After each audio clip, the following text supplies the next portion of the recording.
Welcome, friends. You're listening to Conversations with Consequences, the weekly podcast and radio show of the Catholic Association, where you get witty and charming conversation about the topics that matter to you with the leading thinkers of our time. If you're listening on the radio, you're listening at 11 a.m. on Fridays on the Guadalupe Radio Network. And if you're not listening on the radio, you're listening to a podcast wherever you get your podcasts. Be sure to subscribe on that note at thecatholicassociation.org/podcasts. I'm your hostess, Gracie Christie, Dr. Gracie Christie, and I'm joined, I'm actually in Miami, which was not demolished by Hurricane Dorian, unlike the poor Bahamas. And I'm joined in our Washington studio by my colleague, Ashley McGuire. Hello, Ashley. Hey, Gracie. It's great to be with you. It's good to see you. I'm glad you did not get demolished by the hurricane. I know. I wish it'd been us instead of the Bahamas. Yeah. However, it's very sad. We think about the Bahamas a lot here because we can almost see them, and we often go there.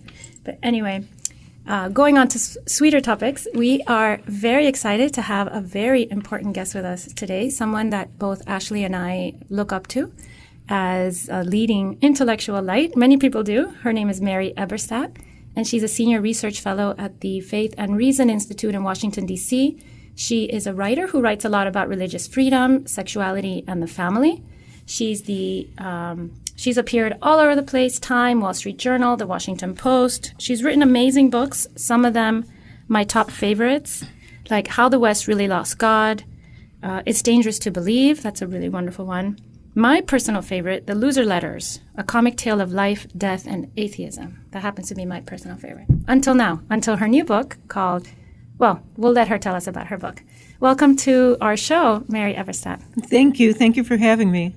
So we invited Mary to come and talk to us about a really important new book that she has recently published called Primal Screams: How the Sexual Revolution Created Identity Politics. Now, I don't know about my listeners, but I know that Ashley and I both spend a lot of time thinking about identity politics and how we got to this place, which is a little crazy. All of us, most people feel this way, know that things have accelerated and we're living in a landscape we barely recognize. And Mary Eberstadt has been so kind as to explain it to us in this fabulous new book. So, Mary, as Gracie was saying, it really feels like identity politics has reached a fever pitch and sort of taints every aspect of life, whether it's political or educational. Every decision seems to have to be made in the context of identity politics. And I think people are increasingly sort of afraid and confused that they'll say the wrong thing or do the wrong thing, and that it might even get them sideways with the law. And a lot of us are wondering, how it is that we got here. And we've read your book, and it's a wonderful book. I highly recommend it to all of our readers. It's actually not a very long book. So if you want sort of a treatise on explaining how it is that we got here, I can't recommend it more. But help us to understand a little bit. You have a line in your book where you say that the question, "Who am I?" is the preeminent psychic howl of our time. What do you mean by that? And walk us through your book a little bit. Well, so Ashley, as you mentioned, we're all familiar with how divisive politics has become and how everyone, it seems, is siloed into a group based on race, based on gender, based on political sentiments like feminism. And we're accustomed to certain ways of dealing with this. Many people who are not part of such politics just dismiss them. Many feel that it's because of coddled students on campus or so-called snowflakes that we're having these kind of issues. But I'm doing a real different take with this book. My argument is that identity politics is actually expressing something very deep about our time, which is that the basic building blocks of identity, the family, religious faith, the things that have allowed people in earlier times to answer that question, who am I, are now so attenuated for many people that they can't find themselves in those ways. And the result is this increasingly impassioned, frantic flight to collective identities that, in effect, substitute for the old identities of family and religious faith. You know what really worked for me, what really caught my attention when I started reading the book, Mary, is that you started out by talking about habitats and animal habitats and talking about human beings as animals with certain habitats. Could you explain that to us? Yes, thank you, Gracie. I put some references to animal literature in the book because I think they're very relevant in describing how disconnected we are from one another.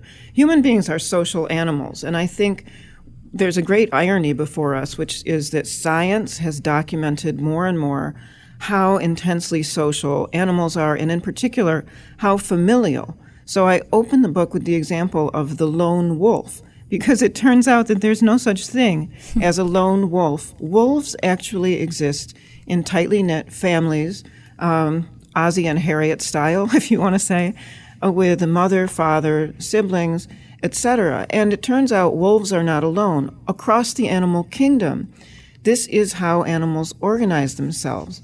They may not mate for life in all cases, but they organize themselves in these kinship structures. Now, why is that important? It's important because studying animals shows that this is how they learn to be the animals they are. And when you isolate them from one another, and when you isolate them from their families, they develop all kinds of problems: autistic behavior, repetitive, self-destructive tendencies, and other things that I get into a little bit in the book. Now, we can see this very clearly when we're talking about other species, and this is one reason, for instance, that elephants are no longer going to be found in circuses, and why just the other week there was an international ban on taking baby elephants away from their families in Africa. We can see very clearly how destructive it is for all other creatures not to exist in family and extended family, but we don't see it in ourselves. And that's a great paradox, I think, because since the 1960s, there have been a number of trends, as we all know, that have served to undermine and weaken human families: abortion, fatherlessness, and the rest of the extended litany. What we're not seeing, and what I'm trying to bring attention to in this book, is the psychic distress, the collective psychic distress that this has caused by leaving so many people without a firm sense of who they are in the familial order, which again is why they're turning with desperation to these collective political entities, or what we refer to as identity politics, to fill that very necessary vacuum. When in the different examples you gave of the animals, I found the elephants to be the most interesting, and you had quoted a Nobel Prize-winning author, and his quote was, "Destroying the family life of highly social, intelligent animals leads inevitably to misery among individual survivors and pathological misbehavior among the group." And then you go on to say he's talking about elephants, but you read that and you think that's a perfect description of what happens That's all the teenagers. to humans.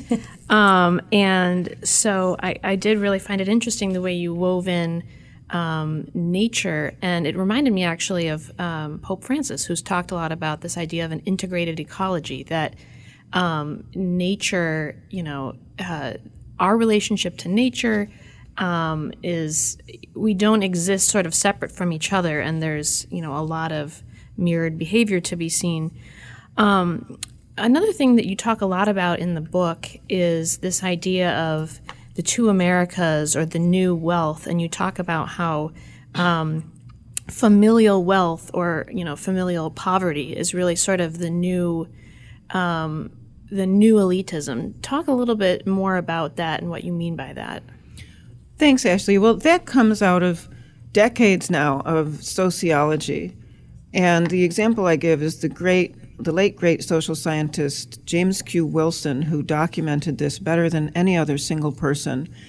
And the gist of what he was able to show is that family structure is more important to outcomes for children and adolescents than any other fact.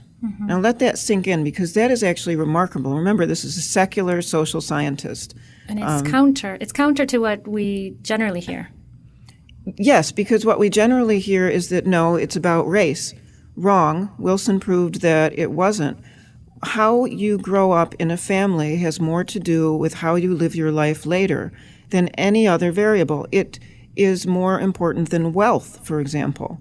So if it's not wealth and it's not race and it is family structure, what can we learn from that? Well, this is a hard lesson for people because so many of us, and I count myself in this, are of course affected by the fallout of the sexual revolution in all kinds of ways. And for anybody under 70, that world after the revolution is the only world that people know. So I'm not making this argument to try and take people back to the 1950s or put the genie back in the bottle or whatever. I'm making this argument because I think, if only as a humanitarian matter, it's important that we recognize how much distress is out there because of these ways in which we're living that are inimical to our nature as social animals. And this distress also registers in social science and elsewhere.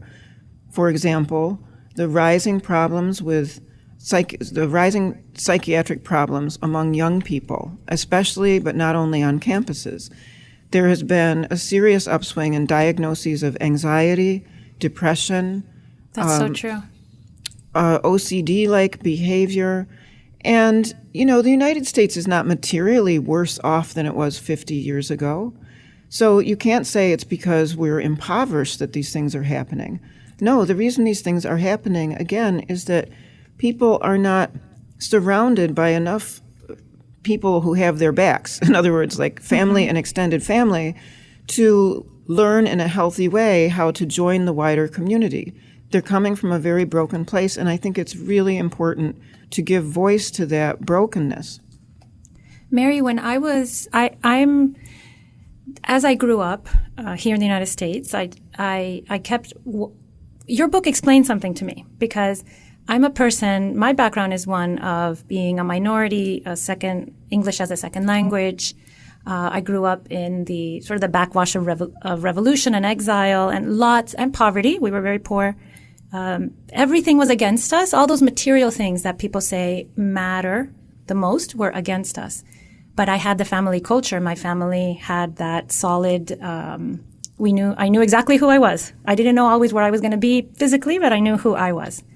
And I see myself I could never understand the idea that being Hispanic or being a minority or not having the language could in any way really impact my ultimate success in life.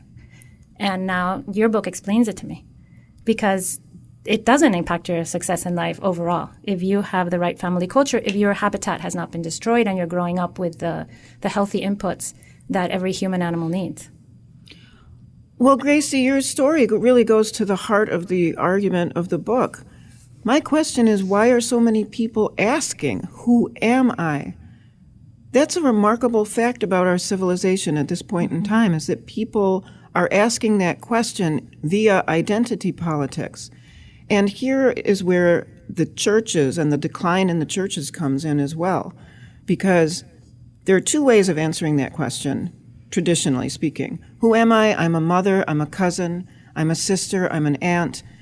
In other words, we answer this via our relations if we're fortunate enough to have them. The other way of answering it, of course, is the way that Christians and other believers are taught to answer the question, who am I? I'm a child of God, right? Mm-hmm. That's my identity. That's the most important thing about me. Not my sex, not my skin color, not any other characteristics. No, it is my place in the created order as a child of God. That's the most important thing. Well, what we have to understand is that now these two kinds of answers are out of reach for a lot of people. And the result, I think, is a terrified flight to some place, almost any place, where they can answer those questions for themselves by clinging to a group that professes to answer them. So the rupture of the human family and the lack of religious community makes it so that people can't answer the question, the burning question that orients you to everything, right? Who am I? And so what are people turning to? Their erotic leanings And yeah, that's one way of answering the question, who am I? Well, it's whatever was, my latest erotic idea. Who am I? Well, this group, this political group, say the feminist political group, looks like a place where I could find protection. That's another way of answering the question. And the point is that these kinds of answers are substitutes and poor substitutes for more elemental ways of defining ourselves. And they're causing a lot of distress. I can't emphasize enough that the generations most affected by the sexual revolution are the younger generations, and those are the generations in which we are seeing this rise in psychiatric trouble, behavioral trouble, etc. It really does seem like that is only getting worse. And, you see these studies, like the study that found that women are more unhappy today than they've ever been in recorded history, and then you look at the sort of the contagions almost that are plaguing young people, suicide, and you have a whole chapter on sort of gender identity, and that's the thing that has really, your book helped me to understand, even though I've written a book about this. The question I always had in the back of my mind is, why is this taking off, and why does it feel like it's accelerating? And I read this anonymous parents blog in DC. It's called DC Urban Moms and Dads, and it's a fascinating window into the mindset of the sort of elites who run this country. And it's truly startling to see how many of these parents post about their child questioning their sexual identity. And it seems like, your point about the fact that children are so unmoored that they're sort of, they're questioning even that, and that there's almost something to claiming a different identity that makes them feel like they have some sort of agency in their lives when everything else doesn't seem to be there. But anyways, well, it puts them in a sympathetic group, right? Mm-hmm. That those people have their back. They have family. They find their spot. Yes, they've found their figurative family, but they can't get the same things from it that the family provides for people. And to get back to the animals quickly, in a series of horrible experiments on rhesus monkeys, testing what isolation would do to monkeys, one thing that was found was that monkeys that are isolated from other monkeys don't know how to be monkeys. The monkey mothers didn't know how to mother because they hadn't been exposed to mothering. That's highly suggestive evidence that you need others of your kind to learn from in order to be a healthy, integrated person. And again, collectively, our society is now a place where there is so much isolation on account of the sexual revolution that a lot of people don't have that way of learning from one another anymore. And this is something new in human history. You mentioned one thing that the book made very real for me was the pain that people are experiencing, the terrible sense of loss and dislocation. Because maybe it's not obvious to everybody, but obviously to me, as a person who's very firmly ensconced in sort of a traditional mindset of male and female, I never sit in the front seat if there's a man in the car, for instance. But of course I'm Hispanic, so we do that kind of thing. But if I want to look at the people who react differently, who are acting differently with sympathy. And your book does this for me. It explains to me what a broken thing that they're experiencing deep inside for them, and that this is a result of that brokenness. It's important to recognize the amount of pain out there. When you see students stamping around on campuses with, their mouths duct taped, when you see the demonstrators at Jordan Peterson's talks, these people are not happy. That's the first thing we need to understand. So we should not ever dismiss these expressions. We shouldn't dismiss identity politics. We need to understand it and understand the pain from which it's coming. Well, your book certainly does that for me, and I know for everyone who will read it. We have to take a very short break because we're on radio time, but we will be right back talking to the writer Mary Eberstadt about her book, Primal Screams.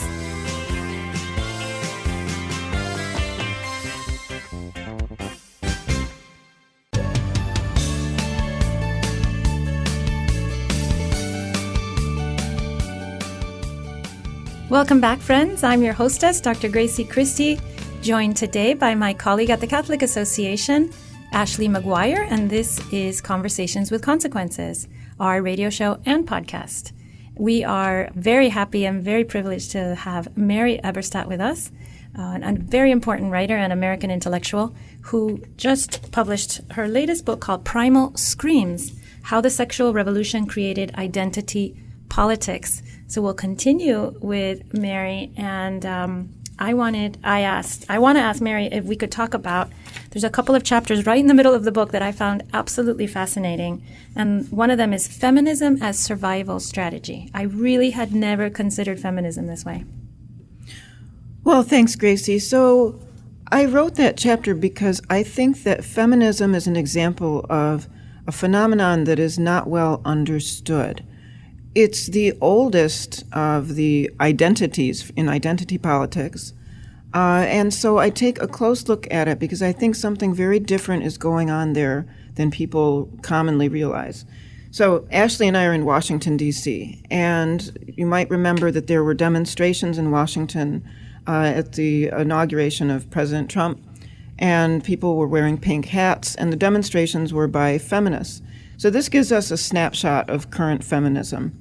The demonstrations were very angry. There was a lot of profanity associated with it, and that's pretty much what feminism has come to. It's a kind of swaggering ideology, dismissive of men in many cases, whose central principle is the need for abortion, which is, not the kind of thing you usually associate with the female sex, but we do now. So my question is, why is this happening? Why is it like this? In a time when women are overrepresented in universities, for example, when they have opportunities they've never had before, when they're achieving all over the paid marketplace, what is behind this kind of angry, bellicose feminism? Mm-hmm. And I think the answer is that the sexual revolution has made it harder to get married, made it harder to have a family, which are two things that most women still say they want. The sexual revolution has reduced numerically the number of men in women's lives. Women have fewer brothers, fewer male cousins, often don't have fathers in the home. And meanwhile, the availability of contraception means that men are much less likely to settle down and get married because why should they when it's a player's market out there? So the bottom line is that I think this angry, aggressive feminism is also coming from a place of hurt. And it's coming from a place where women are having more trouble finding men, where they're furious at men for being unreliable, and where, because of the lack of male companionship, feminism takes on these aggressive male characteristics as a kind of self-protection, as a kind of protective coloration to get back to the habitat idea. And that's the argument. Well, and the irony is, as the Me Too movement shows, which you also discuss in a chapter, is that it's not been a very good survival tactic because what's happened is it's just wrought more pain and aggression on women. You mentioned the Women's March, and one thing that I really remember standing out about it was the sort of intra-Women's March squabble about whether or not the use of the hat that depicted the female genitalia was exclusive of transgenders.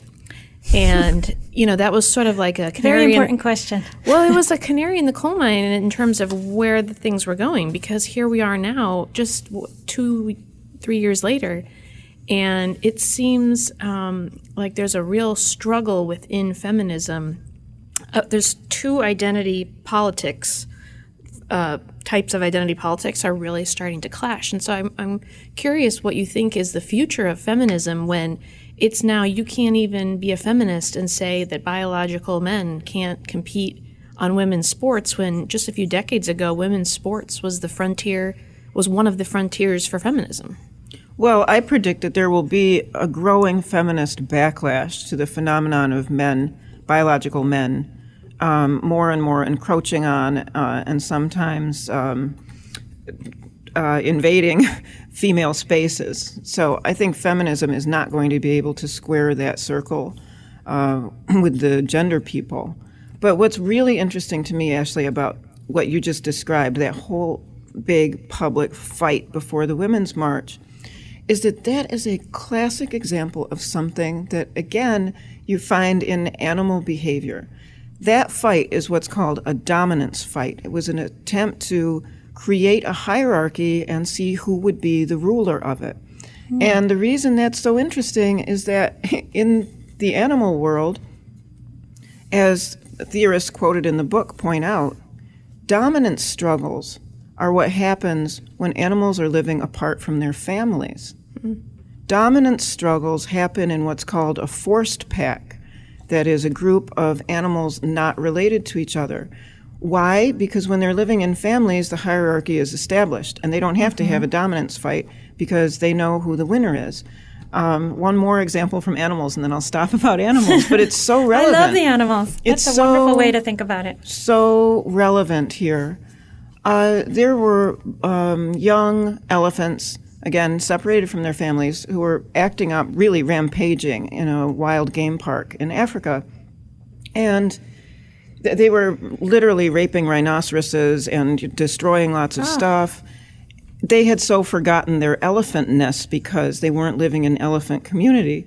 But somebody figured out how to stop this. They imported an older bull elephant, in effect, a father figure, and the younger male elephants just cut it out immediately. Again, another highly suggestive example that we are living in a very unnatural way. I mean, unnatural for the creatures that we are. You know, it's funny, the story what you just described is the story of Babar, the elephant movie, the French cartoon, which I just watched with my kids. That's exactly what happens. They bring back the king, and the elephants fall into this state of disarray, and they bring back the king, and it restores the order. I'm like, why does this story sound familiar? That's like when you bring in a man to work on the parent, like the PTA, a women's group. You always need at least one man to come and put us all in order. Oh boy, I can see the word patriarchy flashing all over as listeners hear this, but you know. But it works like a charm. A little testosterone in the group works like a charm. It calms everybody down. But you know, Mary, this chapter had the same effect on me as I described before. It filled me with pity and understanding of the angry feminist, because the anger is coming from a place of loneliness and vulnerability. They really have imagined to really never count on the fact that one man will take care of you, and in a beautiful way. I don't know, that sounds again patriarchal, but that a man will be looking to your good for your whole life. It's a terrible thing to have to live without. The idea that can't even exist. Well, yes, and it's not as if they don't devise culprits, right? Identity politics is full of culprits, supposedly. So the culprit is the patriarchy, or the culprit is the gender binary, right? Or women white like me. Racism, or some other abstraction. No, I'm not denying that things like white racism exist, but white racism cannot possibly explain all of these different kinds of struggles over identity. So we need to get away from abstractions and talk about the very real ground from which these kind of anxieties are springing, and it's not the patriarchy. My daughter in college, I'm sorry, Ashley, you want to go ahead? No, go ahead. I was going to say my daughter in college, I have a girl who graduated a year ago from college, and she describes a lot of anxiety on campus on the side of women, of young women. And you explain in your chapter beautifully, because men have no barriers. There's no standards that men have to follow anymore. So every romantic encounter, what they call romantic encounter, it could be with a predator, because that line is blurred, as you say. Well, yes, and this gets us back to Me Too as well. So the problem is that with the diminution of Christianity and the diminution of the family, people don't know what the playbook is anymore. And so there are all of these artificial attempts to recreate it, say by these codes on campus that are all about consent, right? And the problem is that these playbooks are poor guides. I think this also explains the phenomenon of political correctness, why everybody's now tiptoeing around the workplace and tiptoeing around the school corridors, just afraid to say anything at all that might run afoul of anybody's opinion. Well, I think this too has to be understood as an attempt to put some kind of brakes on behavior, especially male behavior. It isn't working very well, as we see in the example of Me Too. Remember, the Me Too phenomenon was emanating from the most progressive, enlightened precincts, Hollywood and the media. That's right. The problem there wasn't that these women weren't educated. The problem wasn't that they were poor in most cases. The problem was that they hadn't been socialized to understand, don't go to your boss's hotel room in the middle of the night. And, just very basic lessons that in a time of more robust families, they would have understood because they would have been taught such things before they ever left for the paid marketplace. Because their fathers would have said, like my husband says to every girl, all the little girls in my house, he says, men are dogs. That's all. But that's the point, right? You have to be careful. There's a really pertinent country and western song that I mentioned in the book called Cleaning Out My Gun. And it's all about this. It's a father saying to his the boy who comes to pick up his daughter for a date, well, you guys go off and have a good time. I'm just going to sit here cleaning out my gun. Yeah. And, there's... That's my husband. The implied force there is part of what used to keep the social order from chaos. And I don't mean that people should, take anything literally. But as with the example of the older elephants acting as a calming force on the younger elephants, I think the same is true here. And without those kind of old strictures or traditional strictures, people are left having to reinvent the wheel on all this stuff. And they're not doing a very good job of it, or we wouldn't have had Me Too in the first place. One of the things you talk about in the book, which I thought was fascinating, was this idea of evolutionary winners. And that just really struck a chord with me because, it's similar to an argument that Charles Murray has made and others that, people who are coming from these strong families are, they're doing much better. People who are in stable marriages that, back to what we were talking about earlier, that's sort of the new wealth, the new elite are the people who find themselves fortunate enough to, be in these sort of stable, nurturing environments. It particularly struck me because, in a sense, I feel like I am an evolutionary winner in the sense that, I'm lucky to have not listened to the voices in society, got married when I was 25, and now I'm in my mid-30s, and I've been married almost a decade, and I have 3 children, and that's sort of the new wealth, the sort of that happiness and stability that so many millennials and even Gen Xers are searching for. But, you don't really in your book offer any sort of solution, but how can we help more people to evolutionarily survive this sort of catastrophic fallout that we're in? Well, Ashley, I really meant it when I said I wrote this book as a humanitarian effort, and my hope is that if we just keep trying to hold a mirror up to society as it is, not as we're told that it is by people in identity politics or other people with political agendas, but just as it is, that over time it's going to have the effect of making people think. And I think right now is a very apposite moment that way, because there is a generalized sense out there that there's something very wrong with society, right? We have... Everyone feels that. Declining life expectancy for the first time in American history. We've had a rise in deaths of despair, and our political conversation is just terrible. It's so divisive. So this might be a good moment to introduce the idea of, hey, there's something going on here that isn't about one person. There's been a system-wide disturbance in the way that we live, and it's affecting all of us. And by the way, I want to add, this isn't like a one-to-one correspondence thing. We're social creatures. We pick up on social cues. So you might be in a robust family without any of these issues. But you and your kids and everyone else around you is going to be affected by the collective environment, because that's just how we are. It's like when a factory pours toxic stuff into a lake, say, and some of the fish are affected and some are not, and there's no way of knowing who's at risk.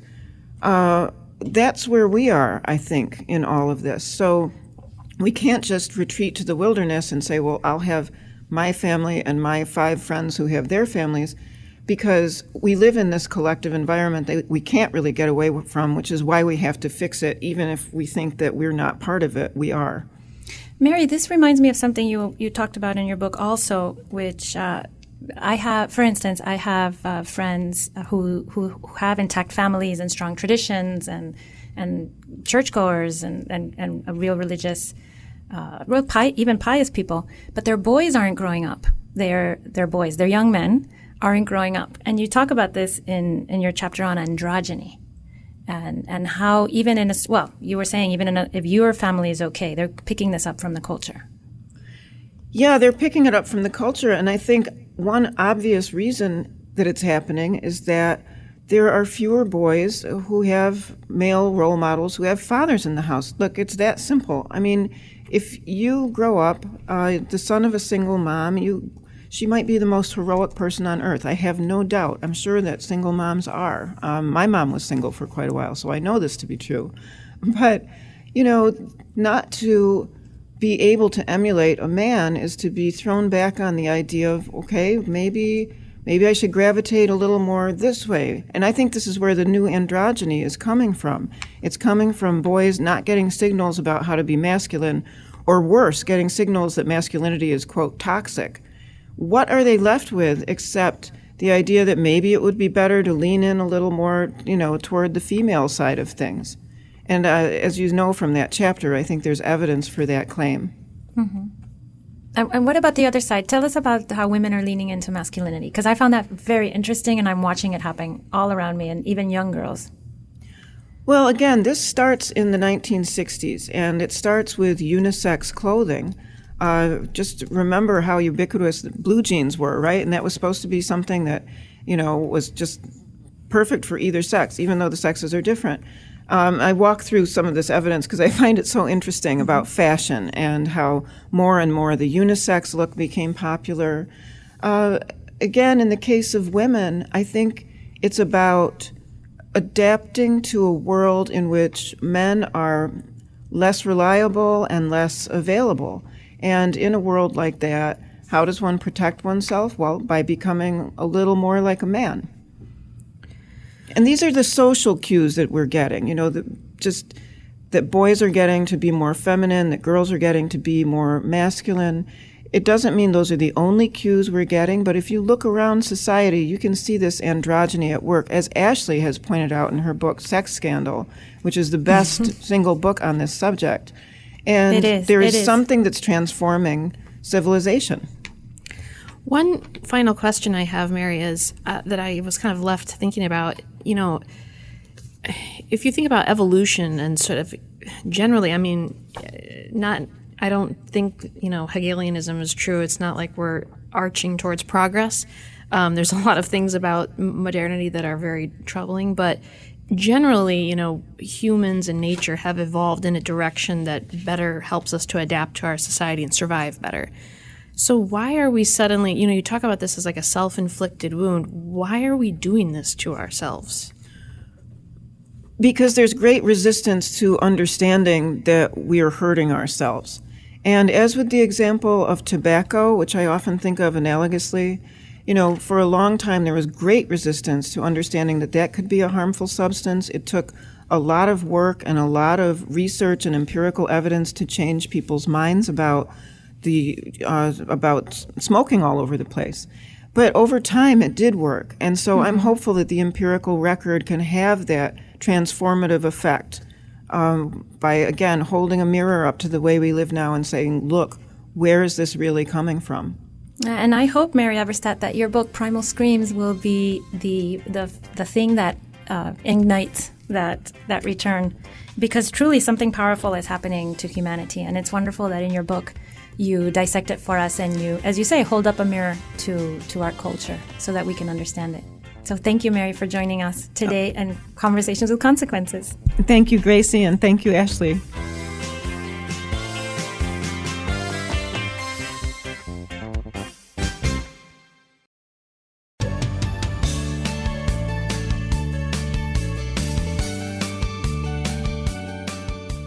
Every morning, the Catholic Association reviews all the latest news and sends our subscribers a carefully curated collection of the most important news of the day. Items are specifically selected for a smart Catholic audience like you. Don't let the world take you by surprise. Subscribe to our daily media roundup at thecatholicassociation.org. And this week, as is customary, Father Roger Landry will give us a short but brilliant homily on this coming Sunday's Gospel. Please stay tuned for Father Landry and do look up his daily homily, written and audio, on his website, catholicpreaching.com. This is Father Roger Landry, and it's a joy to have a chance to ponder with you the consequential conversation Jesus wants to have with us this Sunday. It's one of the most moving and powerful conversations of all time, in which Jesus gives us three parables of his mercy: the lost sheep, the lost coin, and the lost sons, often called the parable of the prodigal son. We learn a few things. First, about God's great joy in extending his mercy to us. The two parables of finding the lost sheep and the lost coin finish with Jesus saying, "Heaven rejoices more for one repentant sinner than for 99 who never needed to repent." It's an extraordinary lesson. I like to think that we know how much the Blessed Virgin Mary, who never sinned, pleased God by her constant lifetime of yeses. But Jesus, her Son, the truth who can't deceive us, tells us that heaven rejoices more for one repentant sinner than for 99 who never needed to repent. In other words, heaven rejoices almost 100 times more when we come back to him to receive his mercy than even the Blessed Virgin Mary pleased him. And we know how infinitely she pleased him. We should take this seriously and have it flavor our entire approach to the sacrament of his merciful love.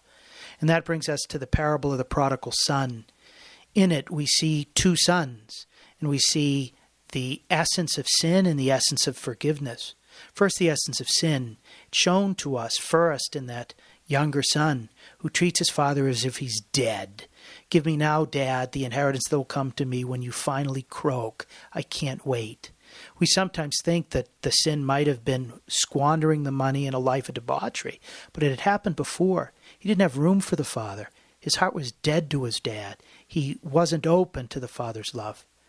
But eventually he came to his senses when he had hit rock bottom, and he came back. He came back because he had begun to get a glimpse of the Father's generosity. He said, "Even the hired hands of my Father's house have more than enough to eat." Hired hands weren't slaves. They were day laborers. The slaves needed to be fed by the master. The hired hands were to fend for themselves. But the Father even fed the hired hands and gave them more than enough to eat. So his son was coming back to ask to be treated just like a day laborer, but the father wasn't going to allow that. We see the generosity of the Father's mercy. He runs out to meet his son, embraces him, calls for the finest garment to be thrown around him. Remember, he was in a pigsty before he came. He would have been filthy. The father was throwing away his greatest garment, but it didn't matter because he loved the son.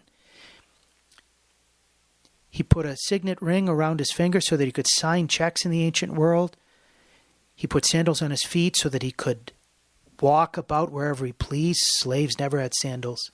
He killed the fatted calf because that was the greatest celebration of all. His son was dead and has come back to life. We'll return to that in a second.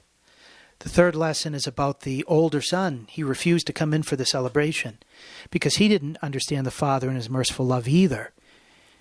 He said, "All these years I have served you, and never once did I disobey your orders, Dad." Should have substituted master instead of father there. He didn't really relate to his father according to the Father's love. He didn't relate to his brother either. He said, "When this son of yours returns," couldn't even call him by his name. And we don't know how that turned out, because the parable was told for the scribes and the Pharisees, who before Jesus' stories were complaining that he was eating with sinners and welcoming them. Did they enter into the feast? Did they rejoice at the return of sinners? It brings for us a few lessons. The first is, how do we relate to God? Do we relate to him according to his love? Do we respond to him with love, or just with dutiful fear? Is he dead to us because we're in sin, or is he alive? Second, do we come to our sinners and come to receive his mercy, recognizing just how much joy it brings him? Third, do we rejoice when others come back, when they convert and revert? Do we celebrate their return by learning to forgive together with God's forgiveness? Do we even go out to try to bring God greater joy and our brothers greater happiness by having them reconciled? These are some of the things that Jesus wants to talk to us about this Sunday, one of the most consequential conversations you'll ever have. May we show up with ears, and may we learn how to live these great truths that he teaches us out of his mercy. Thank you so much, Father Landry, for our weekly treat. Unfortunately, it's time to say goodbye to all our listeners. You've been listening to Conversations with Consequences, which is a service of the Catholic Association. Be sure to subscribe to the podcast of our show wherever you get your podcasts. You can go to thecatholicassociation.org/podcasts. Tell all your friends about us, or join us next week on our radio show, 11 a.m. on the Guadalupe Radio Network. Goodbye, friends.